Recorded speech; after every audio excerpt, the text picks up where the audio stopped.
Hey people, this is Kapil Shigri, final year BMS student studying at Bapuji Ayurvedic Medical College and Hospital, Shivamoga.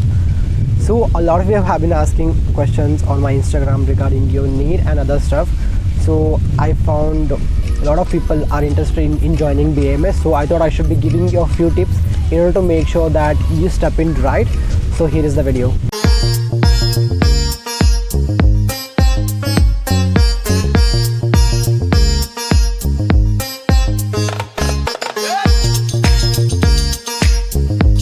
The thing is, in this video I'll be talking mainly about the subjects and then the practical things, and except to that, and also one of you asked about the syllabus and exam, so I'll also be talking about that.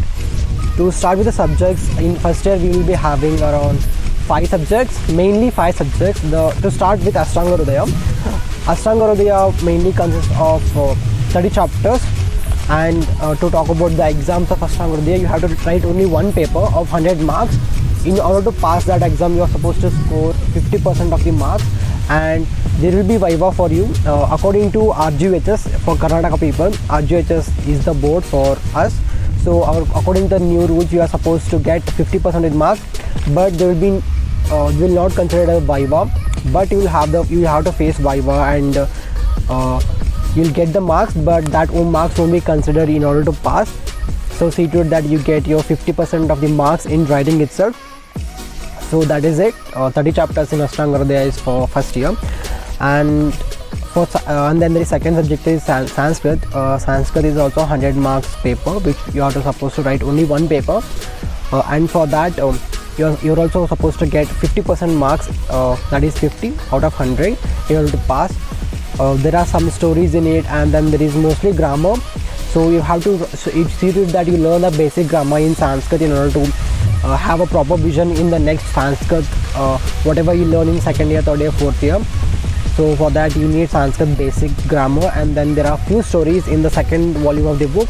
So those are also important. And then there is Sharira Kriya, known as physiology for modern people.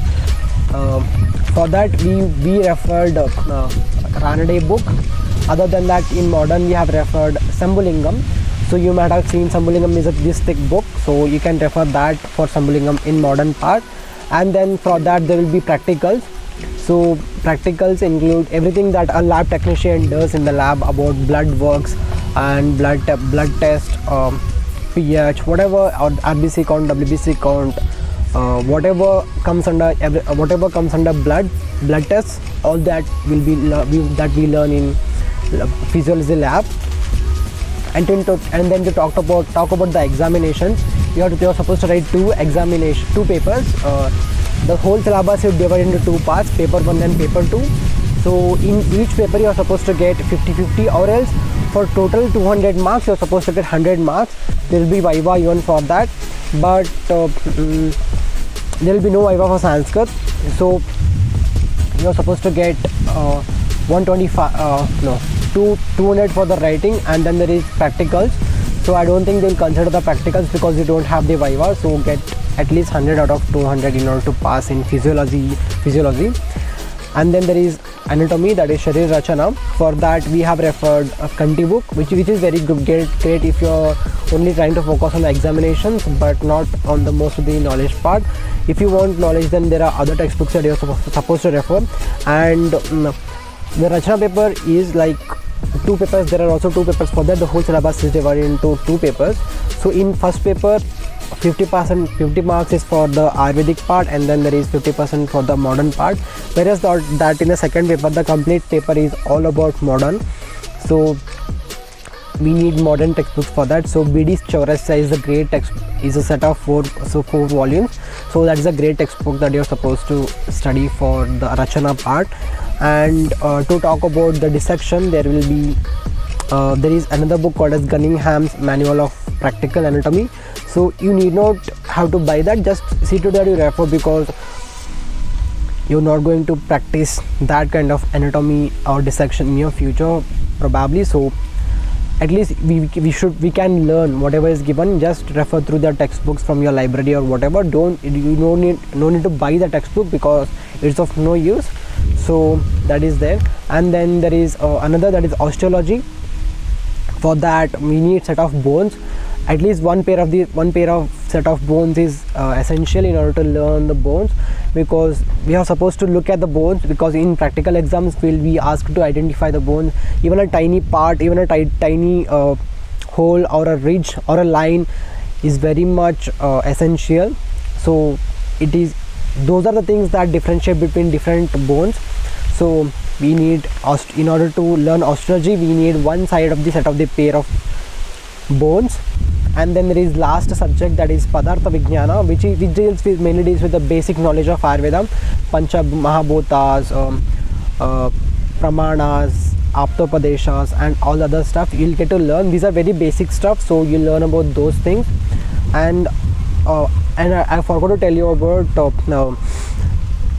Maulika Siddhanta. Maulika Siddhanta is a part of Ashtanga Hridaya itself, because the whole subject is called as Ashtanga Hridaya evam Maulika Siddhanta. Maulika Siddhanta basically deals with fundamental principles of Ayurveda. And then there is, in Padartha Vijnana, there is other part which is known as Ayurveda Itihasa. Ayurveda Itihasa mainly deals with the history of Ayurveda, how it came, and what were the other branches that actually dealt with Ayurveda in the past. So these are the main five subjects that we will be learning. And to talk about PV, there is no Viva for PV, thank God, and only one paper. No, PV we are supposed to write 2 papers. Is a huge subject, so the syllabus is completely divided into 2 parts. So we are supposed to get 50% of the total marks, and as there is no Viva for it, you are supposed to get it from the writing itself. So that is all about examination, subjects, and syllabus. So one of you asked me if you are supposed to study complete syllabus in order to pass subject.